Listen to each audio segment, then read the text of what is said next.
It's time to eat. What are you hungry for? Sit down and get ready to consume an abundance of fantasy football knowledge from Ross Tucker and Joe Dolan. Feed me now. I'm starving. On the Fantasy Feast Eatin' Podcast. Yeah, let's eat, baby. It is the Fantasy Feast Eatin' Podcast, presented, of course, by DraftKings, the show that's so nice we do it twice. Already did episode 1. Hopefully you've already listened to it or watched it. YouTube.com/Ross Tucker NFL. That was the Thursday nighter and all of the 1 o'clock games on Sunday. Now we get to the Sunday late games, the Sunday nighter, the Monday nighter. And when I say we, to be honest, I primarily mean he, Joe Dolan. He's the star of the show. I make no moans about it. I love his information. I love his delivery. I love his passion. I love his energy. I'm a big Joe Dolan guy at FG_Dolan, which is also why I'm a big fantasy points guy. FantasyPoints.com. I've had a subscription since day one. Use the code 22Feast so you can get a discount on their already existing discount and be a subscriber like I am. Joe, we start with the New York Jets at the Denver Broncos. If you would have told me before the season started that the Jets would have twice as many wins as the Broncos, that you'd be talking more about Jets guys for fantasy football than Broncos guys, I would have said you were nuts. But alas, here we are. I'm not sure how much we can talk about Jets guys for fantasy football, though. Zach Wilson has attempted just 39 passes in his past 2 games. The Jets have 5 players with a target share between 10 and 20%, okay? And Zach Wilson isn't throwing the football. So all these receivers who, and we knew it was going to regress, okay? Joe Flacco was dropping back 60 times a game the first 3 weeks of the season. We knew it was going to regress, but it has regressed to a point where none of the Jets receivers are viable for fantasy. Elijah Moore, no targets last week. I mean, this guy lit the league on fire in the second half of last season. No targets. He's droppable. Garrett Wilson, oh, God, he's a top 10 pick. Oh, he looks great out there. Not getting targets. Tyler Conklin was the number 3 tight end through the first 3 weeks of the season. Now CJ Uzomah's back. Conklin, not getting targets.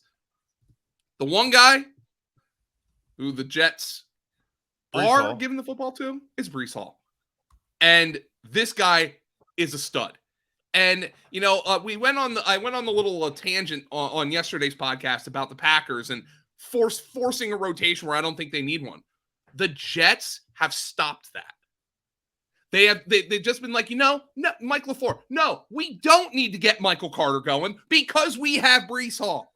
And they play a lot of pony package, by the way. They play a lot of 2 running backs at the same time. But Breece Hall is a league-winning asset right now. And really, unfortunately, even with the Jets at 4-2, the only Jet fantasy asset I trust right now is Breece Hall. And he's a guy who I am thrilled if I have him in a fantasy league. You know, it's interesting. What about the Broncos, Joe? I like Ross. I don't want to pile too much on Nathaniel Hackett, okay? But how does this in any way make freaking sense? He is force-feeding Melvin Gordon touches while Javonte Williams is getting chunks of yardage. Despite Melvin Gordon putting the ball on the ground in every game, he is force-feeding him touches. Javonte Williams, that poor freaking kid, suffers a devastating knee injury. And now you're benching Melvin Gordon for Latavius freaking Murray?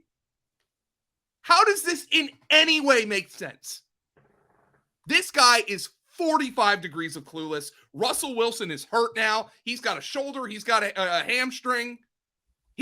By the way, Wilson, by most metrics, one of the NFL's worst quarterbacks. He's 25th in QBR. He's 20th in DVOA. He's 22nd in fantasy points per game. He's first in cringy catchphrases, but even he pulled back on that, not saying the let's ride bull crap after another embarrassing press conference. I mean, I'm upset because I love Javonte Williams and I'm upset that kid's hurt. That's not Nathaniel Hackett's fault. But now Melvin Gordon, now you're pissing off Melvin Gordon, who all we've said about him, he's been a good soldier. Melvin Gordon said, hey, it was a close game. I thought I could help. Apparently not. This team, every piece of evidence is that Nathaniel Hackett is in way over his head. Russell Wilson's terrible right now. The Broncos, you cannot bury them enough for me. And I still feel like they're going to figure it out. But, man, you watch them. This isn't like, oh, the Bengals, one play here, one play there. No, this is just a disaster in every area. One thing I will say, the tight end position is garbage for fantasy. Go pick up Greg Dulcich if you can, if he's still out there. He is their guy. Albert O was a healthy scratch. They want Greg Dulcich involved in this passing game. Go pick him up. He's the only Bronco I'm really excited about at this point. I'm actually surprised looking at the Game Time app that tickets for their game on Sunday against the Jets are still $82. That surprises me because, excuse me, I would have thought that it would be lower than that. I mean, that's one. Make sure you get the Game Time app. If you're not familiar with it, it's the fastest growing ticketing app because it guarantees the lowest price on tickets to all your favorite sports, concerts, and shows. Checkout takes less than 30 seconds. But I'm guaranteeing that by Sunday, this ticket will be lower. Now, maybe Jets fans are going out there because they're excited. Maybe they're keeping the market up. But Broncos fans have had it. Download the Game Time app. Heck, you can go to the Avalanche game tonight for $33 or the Nuggets game Saturday for $14. At least they got those. Yeah, and if you redeem code FEAST, you get $20 off your first purchase. Again, that's FEAST for $20 off your first purchase. Terms apply. Download Game Time. Last-minute tickets, lowest price guaranteed. The Houston Texans are at the Raiders. Both teams coming off bye, right, Joe? Yeah, both teams coming off bye. And what the story of this game is both teams kind of have a surprising bell cow running back. Now, Dameon Pierce was getting the fantasy hype. He has paid that off. Ross, I don't think even on my most bullish expectations for Dameon Pierce, when his ADP was like climbing into the third round of high stakes leagues, I didn't think he would achieve this. But first and foremost, he's really good. Like, this isn't just like Tyler Algier getting carries because they don't have anybody else. Dameon Pierce is like their best offensive player right now. And then on the Raiders side, a guy I wanted nothing to do with in fantasy this year, Josh Jacobs is playing the best football of his career. He's averaging 21.7 carries over the last 4 games. That's second most in the NFL. And he's also getting the 7th most targets among running backs. So he is having a bell cow role that nobody anticipated. Oh, and by the way, the Raiders are 7-point home favorites. So Josh Jacobs is going to be the chalk of chalk on DraftKings this week and in DFS. So just a very interesting matchup there. Noted that Brandon Cooks is not practicing on Wednesday. We're recording this on Wednesday, but he has been getting veteran rest days for the Houston Texans. It's really, the Texans are Dameon Pierce and Brandon Cooks, although kind of quietly, Nico Collins has led the Texans in receiving in 4 consecutive games. Not really a guy that I love for fantasy, but in a week where you got Justin Jefferson, A.J. Brown, Devontae Smith, Cooper Kupp on bye, Stephon Diggs and Gabe Davis on bye, you might need to use Nico Collins. That's interesting, Joe. I like that. And I had noticed that as well. Seattle's traveling to L.A. to play the Chargers. Yeah, the thing about Seattle is Geno, like, they just didn't need to do anything in that game against Arizona last week. Arizona was pitiful. The one guy who stood out, obviously, was Ken Walker, who I believe, according to PFF, broke 12 tackles in that game, forced 12 missed tackles. He is good. He is awesome. And by the way, he ran more routes than DJ Dallas. So the thing I was wondering was, okay, Ken Walker, the worry, I think, at the beginning of the year was, okay, he's in a rotation behind Rashad Penny on a bad football team, so it's going to be empty calorie touches. Well, the Seattle's, obviously Penny's out for the year, and I feel terrible for him, but Seattle's better than people thought they were going to be. And now Walker's got potentially a little bit of a receiving role, and we don't need him to be Christian McCaffrey. We need him to be Marshawn Lynch. Catch me 1, 2, 3 passes a game, and we'll be okay, Ken. That kid is good. He's an RB1. Based on usage right now. Now they're 6-point underdogs to the Chargers, so I do expect to see a little bit more of DJ Dallas in this game, but there ain't no way I'm sitting Ken Walker right now. Flipping over to the Chargers, it looks like they could get Keenan Allen back this week. They are obviously going through something, though, along the offensive line. Justin Herbert is like a football throwing specimen, okay? His average depth of target is 6.3. It's 8th lowest among quarterbacks right now. Not like Keenan Allen's a guy coming back who's going to change that. I wonder if they're too concerned about the offensive line right now, but you can't restrict Justin Herbert like he's Joe Flacco. You can't do that. This offense really is frustrating. In case you were wondering, Ross, that game on Monday night pissed me off between the Chargers and the Broncos. I actually fell asleep on the couch watching it. Like, that's the first time I can remember doing that during an NFL game in a number of years. The Chargers putting me to sleep with Justin Herbert at quarterback, that just hurts, man. It hurts. Yeah, well, you know why? It's because there weren't that many touchdowns, and you had to watch a standalone game. It wasn't a Sunday game where you could be watching the red zone, and now you can follow all the action on one screen. You can catch every touchdown every Sunday thanks to NFL Red Zone, which is available on Sling Blue Plus Sports Extra. Sling is really easy to set up, easy to use. I have several buddies that have it. Now you can try it for half off. Just visit sling.com/DraftKings to sign up today. So literally, I think in my mind, like everybody has Red Zone. I guess not everybody does. Watch every touchdown live every Sunday afternoon with NFL Red Zone on Sling. For a limited time, get Sling Blue and add on Sports Extra with NFL Red Zone for half off your first month. Regular price $46, now only $23. That's right. Now you get the best deal on Red Zone, so you can catch all the touchdowns at the lowest price with Sling TV. Visit sling.com/DraftKings to sign up today. Who are we signing up for in Chiefs Niners, Joe? Well, this is actually a good game. Like we've got a total here of 48.5. This is going to be a very popular DFS stacking game.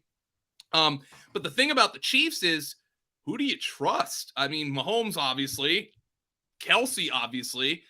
Juju Smith-Schuster made his first play of the season, but it was bad tackling.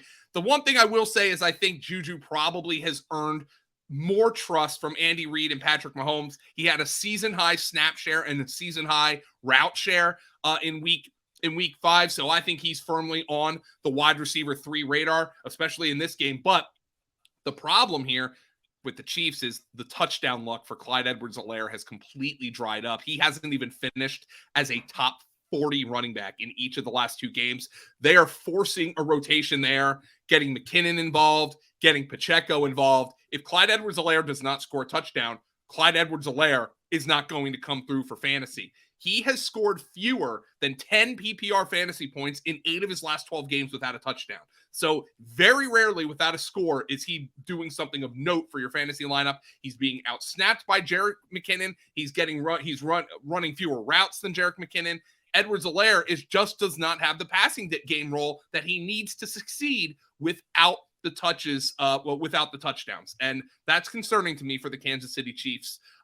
They're still rotating all their wide receivers.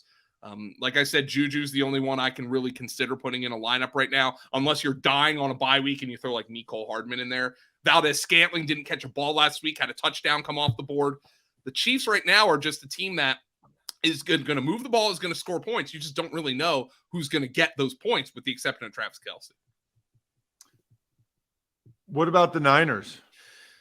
Another team that, like, everybody's like, oh, they're going to be good this year, and then they just when they have to play in a positive game script. Jeff Wilson loses a fumble.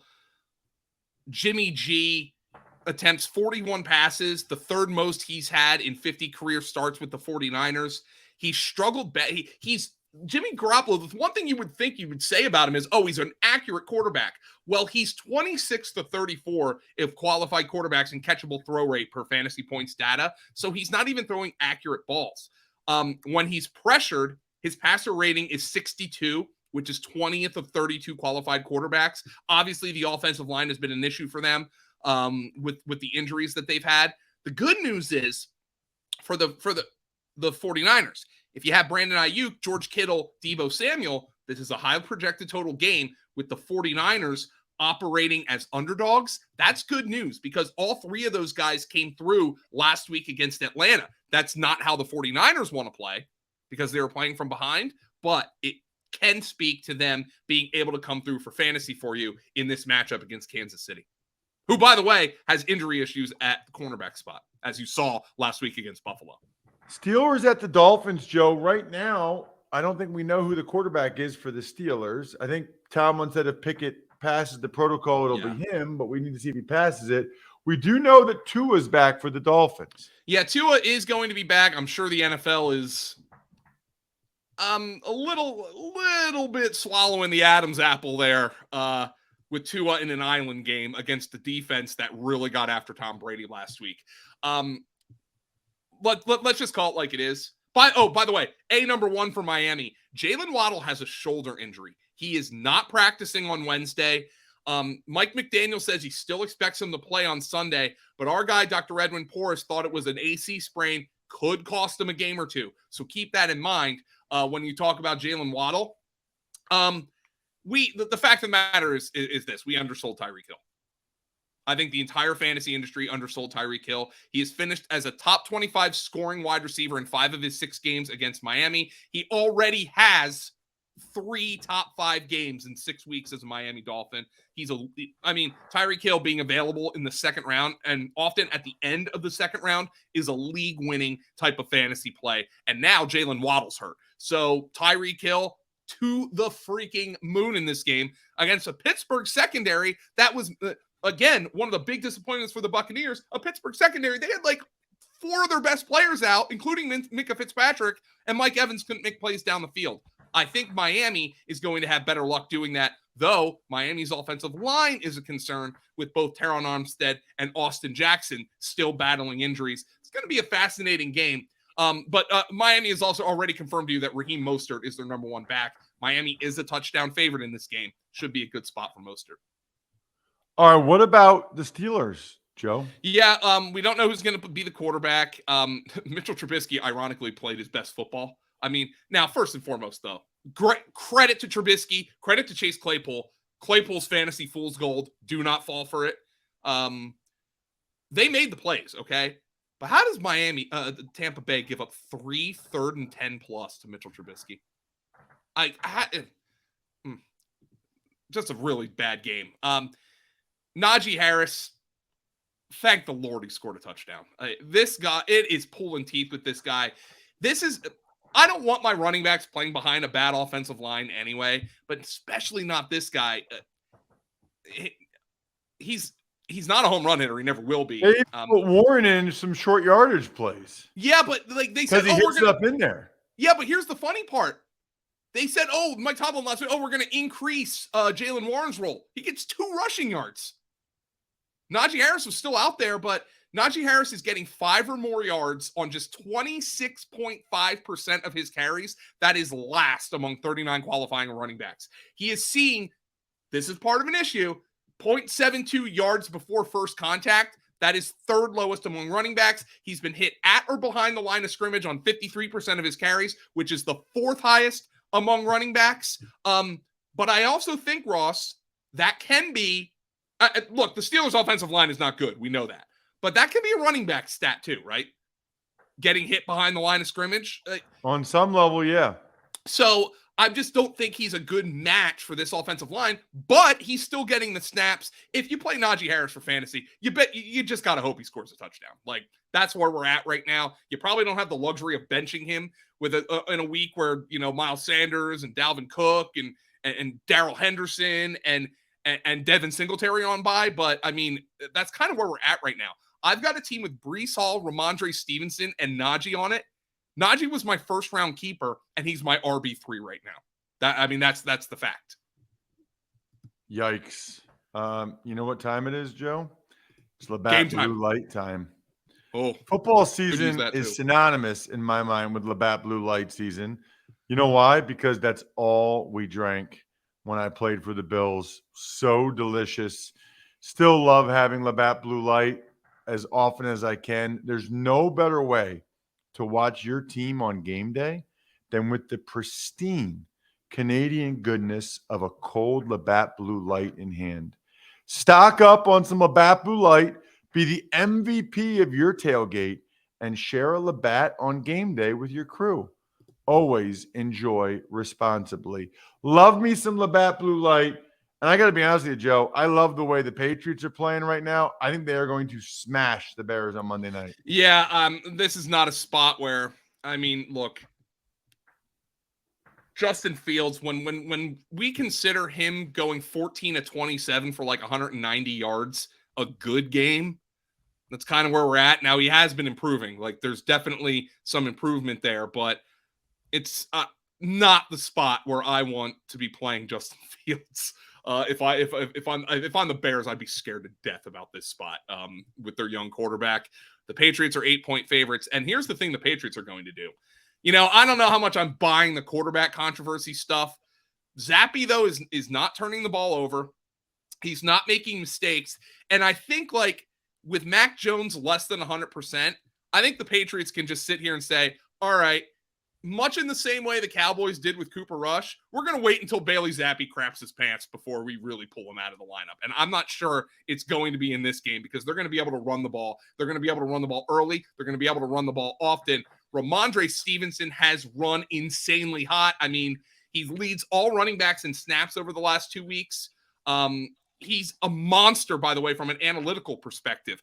According to Fantasy Points data, he's 8th best in yards after contact and 5th best in missed tackles forced. The guy is a monster. The thing I am begging Bill Belichick and that Frankenstein's monster of an offensive coaching staff he has, when Damian Harris and, oh, God forbid, Ty Montgomery get back, do not outsmart yourselves. Ramondre Stevenson got that dog in him.